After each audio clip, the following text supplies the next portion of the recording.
radical left has taken over the Democratic Party.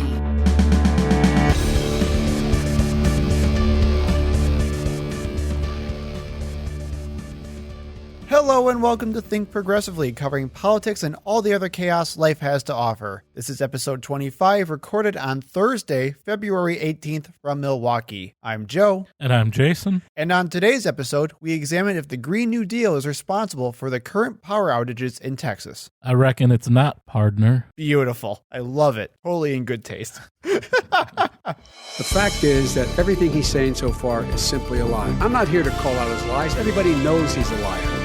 Up first in headlines, let's quickly recap the Senate impeachment trial that doesn't mean anything anymore. Roller coaster of a day. We went from, this could go on for weeks because they're going to call witnesses to, nope. They're not doing witnesses now and we're going to vote. So coming as a shock to absolutely nobody, Trump has been acquitted with a 57-43 vote. A lot more voting to convict than we thought. Yeah, and technically the most bipartisan vote to convict in U.S. history. So that's something. Sure. I mean, okay. Not enough. Is it not the most American thing ever where we have a 57-43 vote and the 43 votes win? That sounds like the most American thing ever to me. Well, I'm fine with it needing a supermajority for impeachment because, as we've seen, the Republicans will not take this seriously. And if they could just vote to impeach Joe Biden, they would. I mean, you've already seen it in the House, right? Yep. If they somehow got control of the House and the Senate and all you needed was a simple majority, Biden would be impeached as quickly as possible. Ugh. So let's talk about the Republicans who actually did have big enough stones to stand up for the country and actually convict Donald Trump. Or painted themselves in a corner when it was revealed that they were drafting their reasons why they didn't vote to commit. Also true. Before the trial was ended. So we have the usuals: Susan Collins, Lisa Murkowski, Mitt Romney, Ben Sasse, Pat Toomey. Then we have the kind of infamous Bill Cassidy of Louisiana, who got kind of famous after he flipped his vote for allowing this to happen in the first place. And then out of nowhere, we had Richard Burr out of North Carolina. I think we can call him Dick Burr. Dick Burr. Yep, that's what they say. Better. That's what they say in Texas right now. we have all the best taste. That's why you come here. All the highbrow news, right? Analysis. Don't bother with the New York Times. Just come to us. They don't have the riveting humor that we do. So how do you think we actually ended up getting these 7 Republicans that we did? I think for most of them, it was political calculus, how much they could improve their position, look at what the polling was ahead of time, or what their role kind of is in the Republican Party, certainly when you're talking about Susan Collins and Lisa Murkowski. And I think like overall safety too, right? Mitt Romney's super safe. Susan Collins just won her election. And actually the only one who was up for election in the next 2 years is Lisa Murkowski. Okay. So yeah, I mean, I'm happy they did it. You know, they're still not good guys at the end of the day, but at least they made the right choice. And I'm sure they knew that there weren't enough votes anyway, so it's not really that risky, even though, and we'll talk about it, they are facing some quote-unquote consequences from their local parties. Ultimately, this is a safe bet if they feel it's better for them, for their political futures to do this. Do you think if we did not have the majority of the Senate, they would have voted the way they did? No, they would have, because then they would have faced more pressure from their party. To even get like a majority acquittal? Right. Yeah, I totally agree. And Jason, you may know this one, but I want to play a little quiz game with you. Who do you think said this? Quote, former President Trump's actions that preceded the riot were a disgraceful dereliction of duty. Trump is practically and morally responsible for provoking the events of that day. So who do you think said that out of these guys? That sounds like Mitch McConnell to me. How did you know? I may have watched seen this. The news. So yes, this is actually Mitch McConnell, Senate Majority Leader, who voted to acquit Donald Trump and gave a very impassioned speech, also blaming him for the insurrection. Well, we talked about this on the last episode, right? He can say these things and then still vote to acquit and then just say, well, it's not the Senate's role to convict a former president. And that was his only argument, too. Right. That still gives him the out, even though it's 100% the duty of the Senate to vote on impeaching a president even after he's left office. And specifically when you're not talking about, well, this happened 3 years ago, but now Democrats have finally taken control of the Senate and they can make this vote. No, this is something that happened literally right before he left office. You impeached him as soon as you possibly could. It is very much the Senate's duty to follow through with his impeachment on its merits and not just make some process argument for why you shouldn't even have the vote. And it made Trump mad. Very, very mad. Well, McConnell wants to try to get the Republican Party away from Trump now that he's no longer president. He does, yes. He's going to lose. As we saw, people are devoted to Donald Trump in a way that I don't understand and doesn't seem to match reality. But if I knew the answer to that question, I would just run for president as a Republican and tear the party down. It'd be fun. You could be like the secret Antifa agent we all wanted.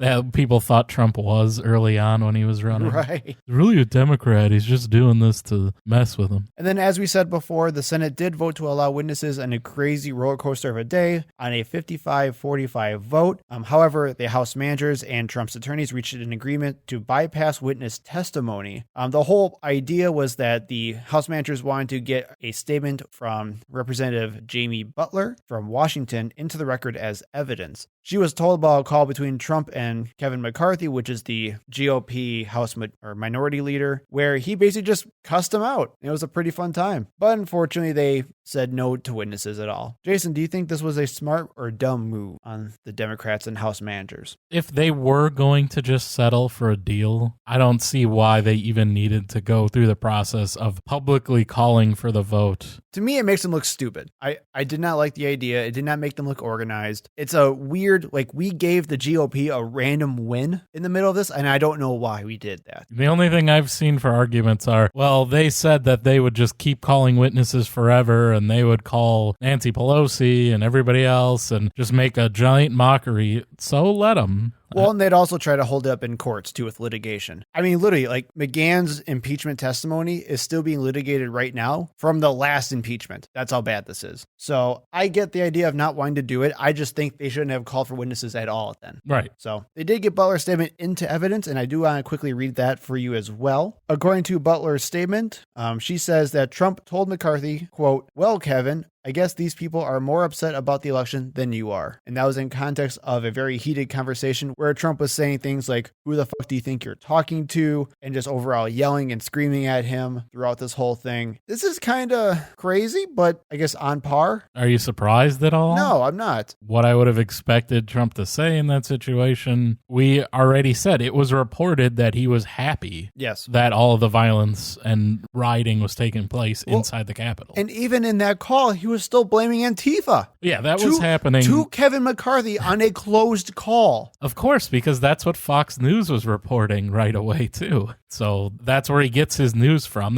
I guarantee that's the station he was watching. And I don't know. It's not a surprise, but I guess the idea that Trump literally thinks that Antifa was at his protest more than his own supporters is just insanity to me. It's not even a talking point for them. It's literally what he believes. It just drives me crazy. It's what a lot of people still believe. I know, and I hate it. They all bought Trump's merchandise ahead of time. They all went down there. They had the Trump chants going on. They're really committed. And they are only all of the white Antifa members, too. All in all, it meant nothing, though, so Trump got acquitted. But do know that this is the most bipartisan vote to convict a president in U.S. history. And that is a good thing, I guess you can say. But let's talk about these GOP senators again that did actually vote to convict and do the right thing. What's happening to them, Jason? They are being roundly criticized and censured by their state GOP. Oh, good. The rational thing to do, right? Sure. They went against the great leader. Ugh. Not cult-like at all, I promise. Senators Burr, Kinzinger, Toomey, and I think Murkowski as well have all been censured by their state GOP parties. This is interesting. Representative Kinzinger's family actually accused him of being with the devil's army for breaking with Trump. So this letter is crazy. Oh my God. I did not see the original letter. This is gold. So I'm just going to read the first couple sentences here. Adam, oh my, what a disappointment, underlined 4 times.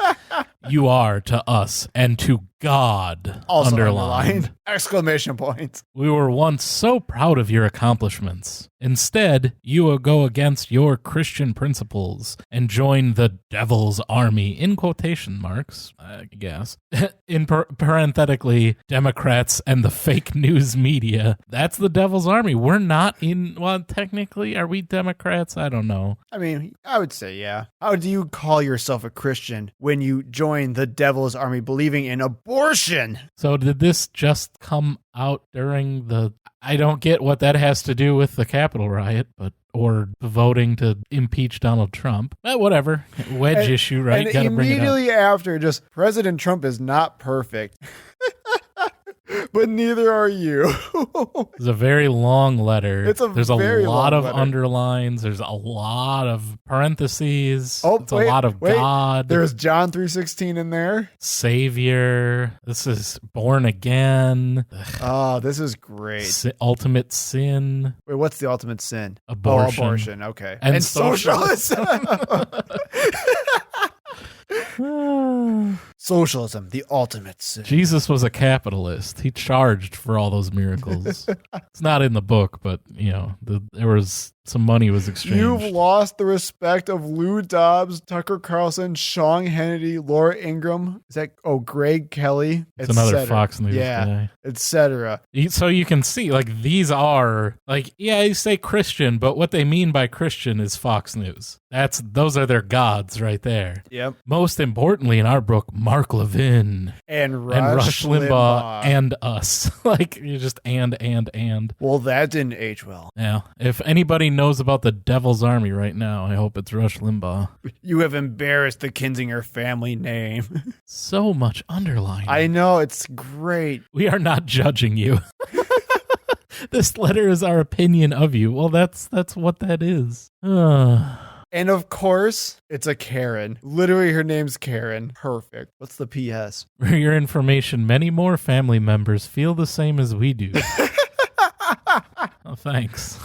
They just didn't have the... They have this is a letter, and they even have asterisks and footnotes. Who wrote What does that say? They just didn't have the courage to sign our letter or write their own letter. Not me. We are thoroughly disgusted with you. Double exclamation point. And then it goes on telling about how Donald Trump is the best ever. CC many conservative Republicans. And they just wrote, this isn't an email. This is a handwritten letter. Handwritten letter. And they put CC many conservative.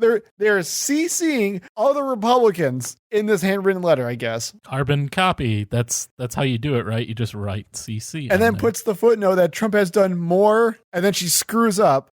Yeah, it initially says more the people, and they had to change it to more for the American people. I love how she had to clarify, not just We're people. saying she, but there's a guy there too. There's but wait, go back down. I love this. So they had to put down has done more, and then put a little for in between it, haphazardly, the people. But they had to correct and clarify, say the American people, the only people that matter. Again, as a Christian, it's not the fact that he cared for and helped people. It's only American people. Oh, this is great. You have to now put the link to this in our... I have to. I don't do the notes. So that was basically a GOP senator getting a crazy rambling Dear John letter from his own family. For doing the right thing. For voting to impeach the president that they literally worship. I also wanted to quickly just mention when Pat Toomey got censured, they also did quote from other state... This is the Pennsylvania senator. Yeah, thank you. I appreciate it. They quoted from the Washington County Republican chair in Pennsylvania saying, "We did not send him there to do the right thing or whatever he said he was doing. We sent him there to represent us, and we feel very strongly that he did not represent us." Now, does he mean the people of Pennsylvania when he says us? I don't think so. Oh, you think he means the Pennsylvania GOP? I'm sure. And again, we did not send him to do the right thing. Or whatever. But that's basically what the impeachment trial was. Nothing more is going to happen with it. It's over. We're moving on now. Let's go on to the Biden presidency, I guess. Facebook planning on banning Australia users from seeing news content. Why might that be? So this is actually a very weird but but still a very important news story. So what we have to know about is that the Australian government has been pushing for a law or a new law that is requiring online platforms to compensate news publishers for their content. And companies like Facebook and Google have been fighting this now for a long time, but the bill will actually pass very soon in Australia. Google decided to say, okay, they put their hands up in the air and started making deals with news agencies to publish their content on their websites. Facebook decided to raise a complete middle finger to the whole thing and said, fine, we're not going to pay that, and you guys aren't going to see any news content on Facebook if you live in Australia. This is a big deal. Capitalism. It is. But when we talked about free speech and big tech before, these are kind of the problems that we were talking about, knowing that just a private company can just kind of completely sever communication off for millions of people in Australia based just on how much money they're going to make or have to spend. To be fair, if you're getting your news from Facebook, you should probably find some better sources of news. And I get that too, but I think there still is a good way to use Facebook for news that a lot of people do. I mean, the idea of just following things like the New York Times or Axios or NPR on Facebook can also help with that. So this is in a way making it much more inconvenient for people to actually get real news sources. And on top of that, it's making it even worse because actually state agencies are now getting their pages and their content blocked because of this, kind of as like what is it called? Like not unintended damage, but collateral damage. So this is a big issue we have here. Anything from Australian wildlife preservations to like the meteorology groups they have in Australia. Places are getting banned left and right and being censored. And not only are Australians able to not view things like NPR and, New York Times or whatever, but all other Australian content will not be available to be viewed by anyone globally. So if you have any like Australian news company you may follow, you're not going to see them on Facebook anymore. Not saying I really do, but you never know. I don't know, Grandpa. Just get your news from TikTok like the cool kids. Are you on TikTok? I am not. Yeah, me neither. I do use Twitter like that, though. Yeah? Where my Twitter feed is mostly news or things that I want to keep up on. I don't know, Facebook for me. Why do you hate on Facebook then? The way it gives me content is so random. Like things will pop up from days ago, like they're brand new. That's also very true. I hate that. So I don't use Facebook like that because I just feel it's too random in the way it presents information. It's dangerous when a media company that has a monopoly on its own product, right? There's no real competition to Facebook for the services it provides, can just make these decisions and thwart attempts at government regulation just based on how it sees fit and doesn't answer to anybody. So I would keep an eye on this because this is a pretty interesting story and how it will develop. And even though it's not American-centric, this is still a big deal that could affect all of us here in the United States as well. On to some good news. You know who's not alive anymore, Joe? No. Rush Limbaugh. Yay, go cancer. Cancer finally got him. I've been rooting for that cancer for a long time now. And it finally won. So cancer won, Rush Limbaugh 0. I still I can't get over this is so mean, and I know you're gonna appreciate it anyway because you're mean. But I still like the meme of so pro-life but dies. Hypocrite. So it was reported a while ago that Rush Limbaugh had lung cancer, and he just did the gracious thing and died on yesterday, Wednesday? Yeah. And we can say here at Think Progressively, good riddance, you piece of trash. Yeah. I don't believe in hell. But if there was one, I wish you were there. I can get behind that. Do you feel I'm being too cold-hearted about the death of a fellow human being, Joe? That's hard. Actually, I had a conversation with a good friend of ours about this exact same situation or question like, should we celebrate someone's death? I don't have it in me to do so. I don't think we should, but I also understand the idea of being happy that someone else is gone because they won't do any more damage, if that makes sense. And if you kind of believe like in karma and things like that, having someone who's done so many bad things getting their, fair justice may also feel relieving. Certainly don't believe in karma. I don't think it was justice, but I am glad that he is no longer around to push his garbage conservative agenda. He's inspired countless people to do the same. He started the industry of conservative talk radio, which has done a lot of damage, certainly here in Wisconsin. And I'm glad he's dead, so he can't do it anymore. Here's one thing I'll say I'm very happy about. I'm extremely happy that he lived long enough to see Trump lose. I'm happy that he lived long enough to see the riot that he has been putting fuel on for decades. Did you hear Trump's eulogy to... I didn't even bother. So Trump went on Newsmax and Fox News. He finally broke radio silence over Rush Limbaugh, because that's what it takes. And do you know what he had to say about Rush Limbaugh? That he's God. That he believed that the election was rigged, that Trump won the election, and that he very much believed that, and Trump won the election was rigged. Rush Limbaugh, but the election was rigged, and it was a fraud, and if Rush Limbaugh wasn't dead, he'd tell you so himself, because Donald Trump is a sociopath. But I would also want that to be his last thoughts, though. I want him to die knowing that he lost the country, and that the country is going to go hell in a handbasket, and that he's not going to be here to help it anymore. And I want him to have that as his last fleeting thought, knowing that there's nothing he can do about it anymore, and it sucks to be him. That's fine. Is that aggressive enough for you? Yeah, that's there you go. I hope he suffered too. I mean, it was probably through the fits of completely mind-numbing pain, then he can have those thoughts. And realization that his entire life was a lie. And then dies. Yeah. Okay. But yeah, I truly think that maybe Donald Trump is solipsistic and just believes that when he's not around or involved, that things just don't exist. So the only thing he could think of when talking about Rush Limbaugh is how it relates to him, because he's the only real person. Because he's a in the narcissist. world. Yeah. He was such a great man, and he really loved me. What a freaking pair of losers. Hopefully Trump follows him shortly. On to our main segment. That was really a productive segment, wasn't it? It's hard to get any word in with this clown.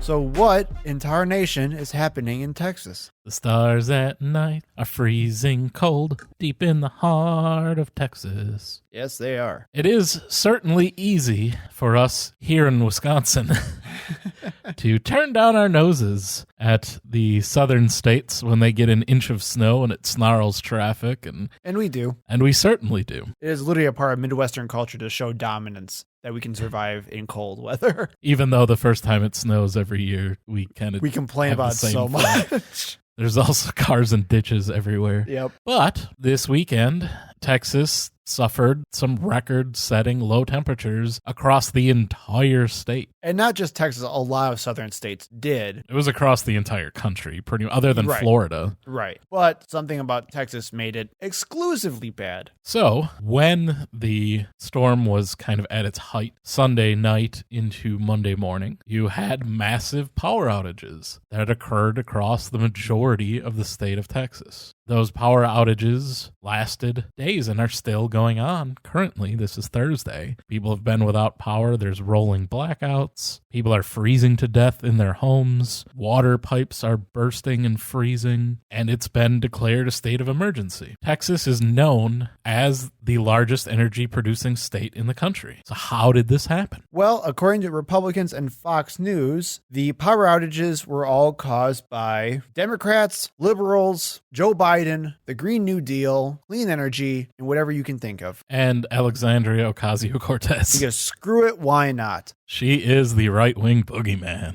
So several Republicans were actually seen, including Texas's Ted Cruz, were calling for federal aid based on the freezing temperatures and blackouts. Note that these same Texas Republicans were also seen earlier mocking California for their blackouts during the wildfires. And I quote from a tweet from Ted Cruz, "California is now unable to perform even basic functions of civilization like having reliable electricity. Biden, Harris, AOC want to make California's failed energy policy the standard nationwide. Hope you don't like air conditioning. Dan Patrick, Lieutenant Governor."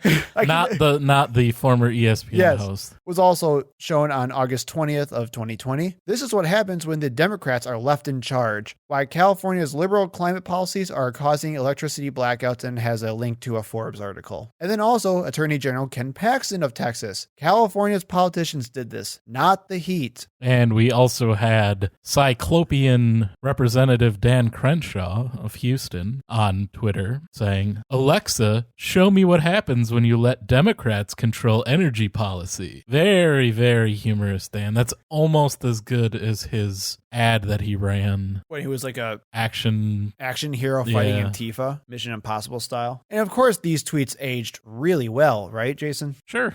They never come back to bite you later on. But like this just shows the lunacy of the whole thing here. Then we even have further quotes from people like Tucker Carlson who are blaming windmills in the Green New Deal, saying that, quote, the windmills failed, like the silly fashion accessories they are, and people died. Which doesn't even make any logical sense. No, and we'll talk about that in a second too. And then we have Governor Greg Abbott saying, quote, this shows how the Green New Deal would be a deadly deal for the United States of America. Texas is blessed with multiple sources of energy such as natural gas and nuclear as well as solar and wind. Our wind and solar got shut down and they were collectively more than 10% of our power grid. And that thrust Texas into a situation where it was lacking power on a statewide basis. Now, I do not understand the absolute lunacy of using this situation that people are in right now where you literally have Texans freezing in their homes and Republicans think this is a great time to attack Democrats? What is even going on? It's called deflection. It's so dumb. This is so stupid. But I mean, this is also the whole idea of the Republican mindset, right? Like this is what they do. Come on, Power, pull yourself up by your bootstraps. Taking the prize for most cynical handling of this crisis, you have a now former mayor This is insane.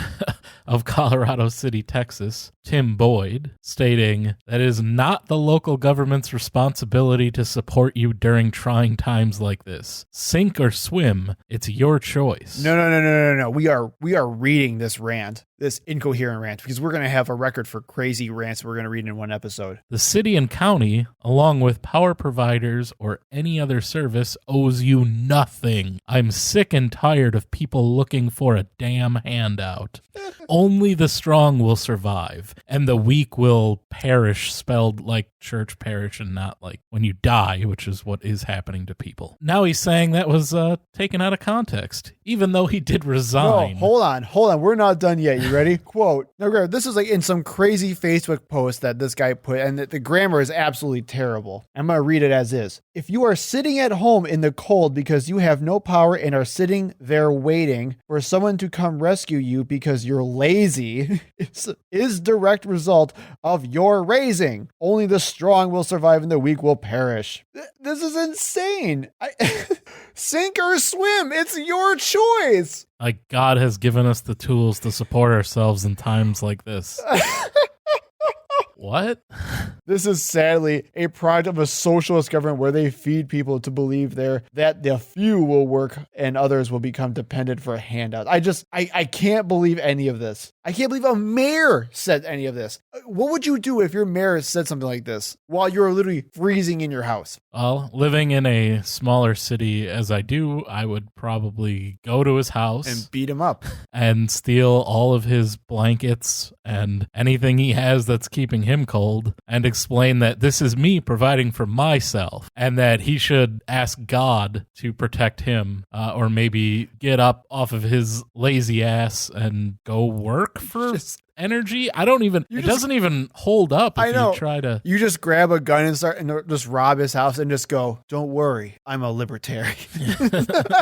This is me providing for myself. You need to take care of your family the way I am for mine. That's kind of these people's dream, right? Is for the world to turn into the road where you have to, I guess, but oh my God. But again, this is their mindset. We even had Rick Perry saying that Texans would even suffer for more days and freeze longer just to keep the federal government out. This is stupid. We want to help you. Let us help you. I hate all of this. This episode should be just called the consequences of being stubborn and stupid. I would go for the consequences of conservative political policies. I mean, what's the difference? So, after all of that nonsense, was it the wind turbines and solar power that caused this outage? Was it Alexandria Ocasio-Cortez single-handedly sabotaging the Texas energy infrastructure? No. Antifa help. Am I right? Well, the statistics don't clearly indicate that, so we can say that yes, you are Good. 100% correct. Good. If you said I was wrong, I was going to ask for a recount. So, what do the actual numbers say? Wind farms and solar make up only 10% of Texas's energy grid, Like Governor Greg Abbott did say. But that means... and natural gas is actually the largest contributor at 40%. If you look at the numbers, when production fell, which is what caused the what is it called? ERCOT. ERCOT, yes. Yeah, the controllers, ERCOT, which they're the ones, because they're deregulated, like here in Wisconsin, we have one company, We Energies, Yes. that Is which used to be a state agency and probably should be again, but whatever. They own the power plants. They own the transmission lines. They own the control facilities. They are the ones that are responsible for everything. They can't blame other people when things go wrong. You have one number to call. In Texas, it's not like that. You have ERCOT, which is ERCOT, energy reliability and something control. I don't know what it is. Well, whatever. They're responsible for maintaining the overall control of the system. So they send power, they have to shut things down. They basically maintain the balance between energy supply and demand across the system. But they don't own the power plants. They don't regulate anything. They just oversee it, basically. They're just the ones that flip the switches and monitor everything and make sure it's performing as it should. So what happens in a situation like this, when you have these temperatures, the natural gas wellheads started to freeze. Coal piles were actually freezing in place. Yep. Wind turbines did freeze and weren't functioning. And that caused a massive drop in the supply of electricity. At the same time, there is this massive demand because we're seeing freezing temperatures, which you normally don't get in Texas. Everyone's jacking up their heat and, the electricity demand is increasing while the supply is going down. Basically the worst case scenario. That can cause permanent damage to the energy infrastructure by having that imbalance. You have these transmission equipment that can overload and can completely break down to the point where they would have to be replaced. They'd probably be out for weeks. And the cost would be tremendous as well. So in order to prevent that, you have these operators that have to shut people off and have to say, look, the alternative is to just let the system completely fail and break and be out for much longer. So they had to implement blackouts in order to save the infrastructure. And this is where you're seeing the rolling blackouts, right? And the rolling power outages. And the fact that also they have lines that have to stay up for hospitals and police communication, police stations, things like that. They cannot shut those off. And their demand spiked as well. So the very little energy that they had available was generally stuck going to those things. And rolling blackout turns into, well, you might get power for maybe an hour a day if you're lucky. So I want to make sure I get this straight. So we have the vast majority of Texas's power grid, which is being powered by coal and natural gas, are basically just stopped because of these freezing cold temperatures. And there was even a nuclear plant that had to be shut down because the water that it used for cooling froze. Okay, so what I got out of that is windmills don't work in cold weather. Is that correct? Is that what I should take away Let's from actually this? get into the numbers about how much was due to windmill production. All right. So, because remember, I heard it was a big deal from various reputable sources that it was a pretty big deal. Greg Abbott's quote was, "Our wind and our solar got shut down, and they were collectively more than 10% of our power grid, and that thrust Texas into a situation where it was lacking power on a statewide basis." He puts the blame solely on renewable wind energy and solar. Yeah. So let's look. Wind production fell 1 gigawatt below the 6 gigawatts that were predicted to need for the system. So the way they work this out is they say, okay, we need 6 gigawatts from wind. Okay. Well, they ended up with, I think it was just over 4. So even though it says 1 gigawatt below, we'll even give them, say it's 2. Yeah, so one it's and a over half to 1. 2. Right. Okay. Electricity from coal, natural gas, and nuclear fell 30 gigawatts below the more than 60 gigawatts they were expected to deliver. So you had a 1 to 2 gigawatt shortfall with wind and a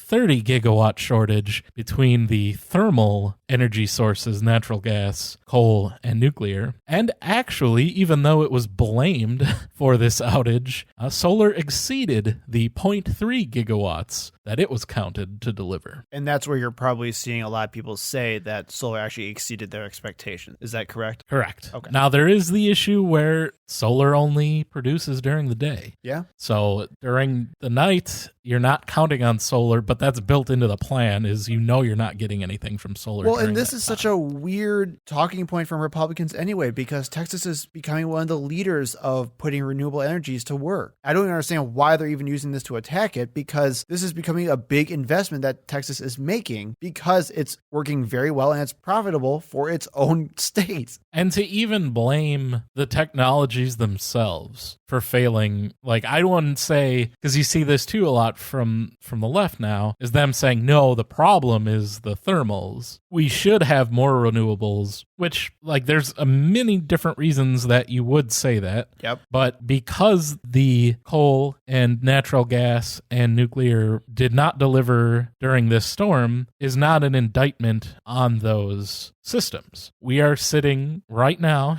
in my basement. We just went through a week of below zero temperatures. I think now it's probably in the 20s, I would guess, outside. Below freezing still. I have lights, which are electric. I have heat, which is natural gas. But Jason, have you ever seen a windmill? I have seen windmills. I don't think there's a single windmill in Wisconsin. I don't know. There are a few. And they do operate in the winter. So the technologies themselves aren't incapable of providing electricity in these conditions. Well, and let's talk about that too. I mean, the next state leading for renewable energy, specifically windmills, is Iowa, which is a pretty darn cold state. You have places like in Scandinavia and Canada also using windmills. So this whole idea that windmills don't work in cold weather, that they freeze super easily, is just nonsense. And it's really dumb, unneeded nonsense either. Again, I don't understand why they're using this as a way to attack windmills. And that leads us to the question of what is the actual culprit behind this? If it's not renewable energy, what was the problem? As we talked about, there are the three energy grids in the United States. The Eastern Interconnection, which we're a part of here, which includes most of the Midwest all the way to the East Coast up into Canada. The Western Interconnection, which is the entire western half of the United States, again, up into Canada. And then the Texas Interconnection, which is by itself. And you may have seen a lot of people talking about El Paso, Texas, because they are part of the Western Interconnection, because they're right on the western edge of Texas. They actually Albuquerque is closer to them than any other major Texas city. And they had power during this time. And that was because they're part of a system that is federally regulated. Much larger. Much larger, is able to pull power from all the way up that whole system, whereas Texas, being by itself, does have some connection to the eastern and western grids, but they're not capable of transmitting large quantities of power like they would have needed during this outage. So because they are that, we want to avoid federal regulation, because once you cross state lines, you have to be federally regulated. Yes. Which is why their power grid is completely inside Texas, because they want to avoid that kind of oversight. We're going to freeze to death to own the libs. They're not subject to the oversight from the Federal Energy Regulatory Commission, which is the government body that regulates interstate transmission. Now, they did have some record cold temperatures, but obviously this is not the first time they've had winter storms in Texas. They've had storms in 1989 and 2011, which also resulted in large power outages due to the cold weather. Where experts were literally telling GOP officials and the governor at the time, you need to winterize more. There was a report by the Federal Energy Regulatory Commission and the North American Electric Reliability Corporation that said the large number of units that tripped offline or couldn't start during the storm demonstrates that the generators did not adequately, and they mean like power generators, not like a generator you start in your home, but like these power generators did not adequately anticipate the full impact of the extended cold weather and hot high winds. More thorough preparation for cold weather could have prevented the outages. And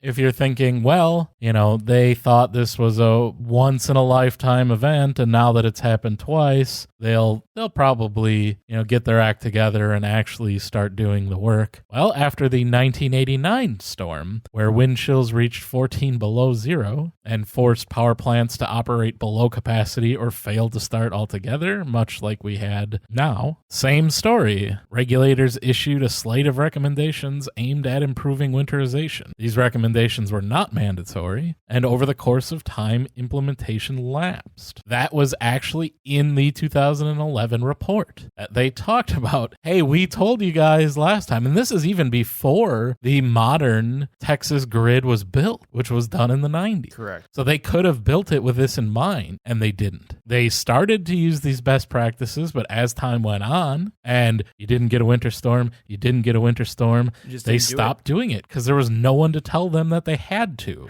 Well, and this is also kind of where you're seeing a lot of reports of, you may see like reports or pictures from people in Texas saying, hey, we haven't looked at this electrical system in, many years because we haven't needed to. And there are parts from like 70 or 80, 90 years old, which are just completely outdated and just like by some miracle holding together. So like not only were these people not actually updating because they needed to anyway, they weren't updating the stuff they had that was already out of date. And we have a quote from Alan Scheller-Wolf, a professor of operations management at Carnegie Mellon University's Tepper School of Business. Some steps were taken to harden assets after 2011, and more will probably be spurred by this storm. But economic factors, including how much consumers will tolerate in the form of higher electricity prices, will play a role in those decisions. Are you going to winterize if you don't get your money back? The Texas industry values less regulatory mandates, and they value having their separate detached power grid. So I would find it unlikely that they are going to hit their companies with a raft of regulation. And I think that kind of hits the nail on the head of where the big problem lies here. This requires a lot of investment, right? I mean, we see the exact same thing with the pandemic response, where we could have prevented something like this from getting so bad with the pandemic, but it required a lot of investment that a lot of Americans just don't see, therefore they don't care about. Same thing with this, and especially in Texas, where the overall school of thought is, let's look at tomorrow only, not look at 10 years down the future. They're not going to care about actually investing in their own state because they're not going to see any immediate impacts from it. They may care about it now, but I mean, God, the Americans' memory are shorter than anything else I can think of other than like a goldfish. So the idea that they'll actually care enough to actually spend the time and the money, more importantly, to invest in things so they cannot have this problem 10 years later. And with no regulatory body that's going to tell them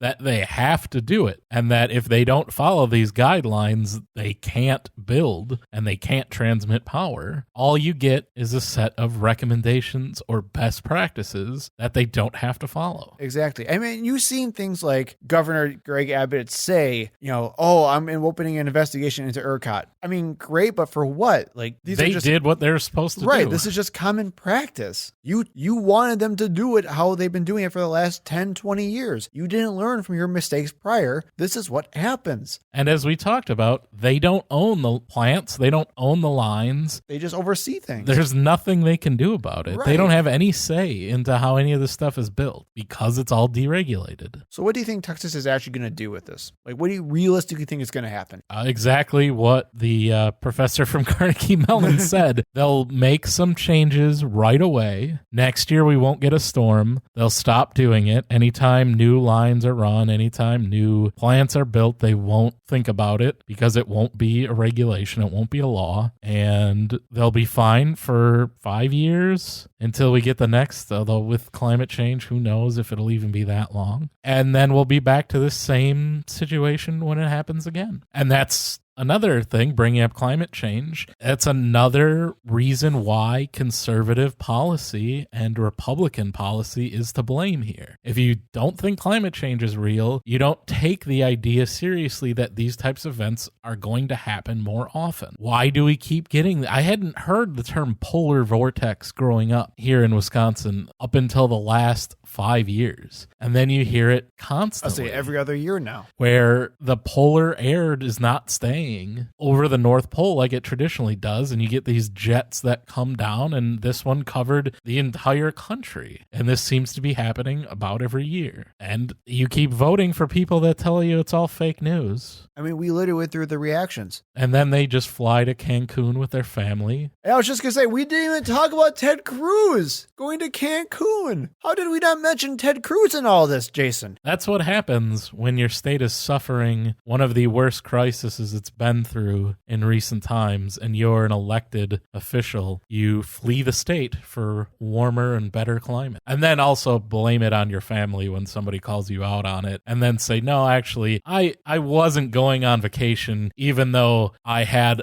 a full bag packed. I was only going just to bring my kids down there. I was going to come right back the next day With a full suitcase. with my full suitcase. And even though I have to come back on standby for some reason, maybe he couldn't book a flight properly when he left. Maybe he didn't have a ticket or something. I don't know. Yeah, those last minute international flights. Do you think Republicans are actually going to face consequences for this? Because Not in Texas, no. Well, and that's what I was going to ask. So I think the only one that I ever faced consequences at all is Ted Cruz. I don't think any congressional Republican would. I don't think Greg Abbott would. I don't think, Dan Patrick or who was their attorney general? Ken Paxton would. I think those are all solid, Cruz doesn't have to run for 4 more years. Everyone's going to forget about it by which then. is also very true. This is such a weird thing that Republicans are taking a political stance on. And not even just Texas Republicans. Like all the GOP from around the country are using this as a way of attacking liberals and attacking the Green New Deal and attacking AOC and attacking windmills and attacking science. I don't know. I want to believe that they're going to face consequences for something so stupid, but I can't do it because I know the world we live in. And the bottom line is, like we said, this weather pattern was over the entire United States. That covers minus Florida, but that covers other southern states that also don't generally experience this kind of cold weather. And you don't see the same problems And happening. they didn't have the same issue. Well, and it's, again, the exact same thing with the pandemic. No one is saying it's Trump's fault that we had the pandemic to begin with. We are blaming bad leadership and short-sighted decision-making for the consequences that they produce. It's the same thing here. You had people who do not care about following science. You had people who do not care about making investments in their own state and their own communities. And you reap what you sow. That's literally what this is. And it's the fault of their capitalistic system in Texas. 100%. And we can also say that they can have their system in Texas because, like you said, every state is different in how they handle their energy, right? So you can have a more deregulated system if you really wanted to in Texas because every state has their own thing. But just make it better, for God's sakes. Accept the help when it's given to you and understand that accepting help is okay. Stop with this standoffish BS nonsense that you have to go, I am proud to be a Texan. I am proud of the Lone Star State. And you're freezing to death in your bathroom, surrounded by your tropical plants. I don't know. It's just so stupid, man. And one thing we didn't talk about as well with the deregulated system, even if you manage to have power during this blackout period, you might wish you didn't. Depending on the power company that you're getting your power from and what their policies are, you might be paying market price for the energy that you were getting during this time. And I saw numbers as high as 16,000% increase. Holy crap. In what the companies were paying for energy during this time. So you might get a bill that's a few $1,000s more than what you're expecting if you had power during this. Whereas other areas, the energy prices are capped. And I know it's even in some areas of Texas. It really depends on where you are and how bad you might end up having this bill. That's a problem. And while the large energy companies that are going to have to make repairs after this is all over and probably put in some money into their infrastructure will most likely get federal aid that we talked about earlier because of politicians like Ted Cruz and Greg Abbott and the people who vote for them. You are not going to get any federal aid as a individual consumer to help pay for that gigantic energy bill and to fix your water pipes that might have frozen and burst, or to pay for all of the gas people are running their cars to try to keep warm. I saw at least 2 people who died of carbon monoxide poisoning doing that. It is a conservative and Republican policy to always bail out the giant rich corporations that were making tons of profit throughout this entire time when something happens, but to just leave the individual people like we saw with that mayor in Colorado City. You're on your own. Sink or swim. That's a Republican. That is conservative values. Yeah, we'll bail out the corporations. They're the ones that matter, not the individual person. There's plenty of you. I don't care what happens to you. So maybe the new title of this episode, quit voting for people who are trying to kill you. Thank you for listening. We hope to see you in the next episode. You can find us on Facebook and Twitter at ThinkProPod. You can email us at thinkpropod@gmail.com. And remember, when in doubt, think progressively.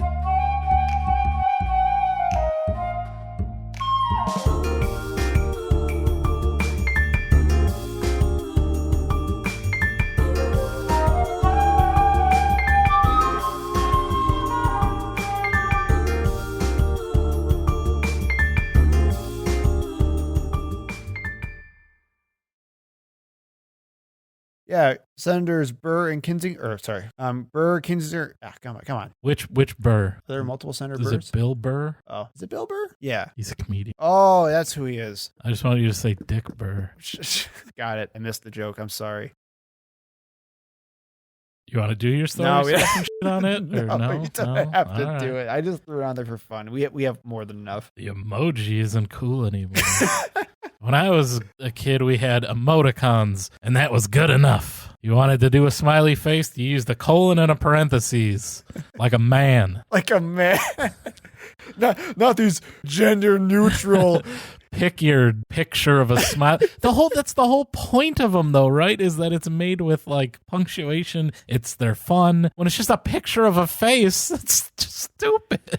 Yeah, but I feel like emojis are so much like more practical than having to do emoticons, and they just look better anyway. But emoticons is the way you cheat the system. If they like codify it with emojis, that destroys the entire point. All your capitalist goddamn emojis need to get with the proletariat emoticons. Do you know why Gen Z doesn't think because their parents use it? Well, it is that, but do you know what is more fun to use instead of the laughing emoji? According to the CNN article. Eggplant? No, the skull emoji, because they are now dead. Because that's a whole thing. That's an overused. That's the thing. And none of this is going in the podcast. But this whole, like, I'm an individual. And then you look at YouTube comments, they're all the same thing. They are all the same. They're all like, today I was X number of days old when I learned that. Like, come on, be original. Even when you're commenting on something, you just do a bit. Yes. Kids these days. Come up with your own material, that's Jimmy. Great. I love the poetic irony. That's great. All right, let's do this. And there's your outtake. Yeah, probably.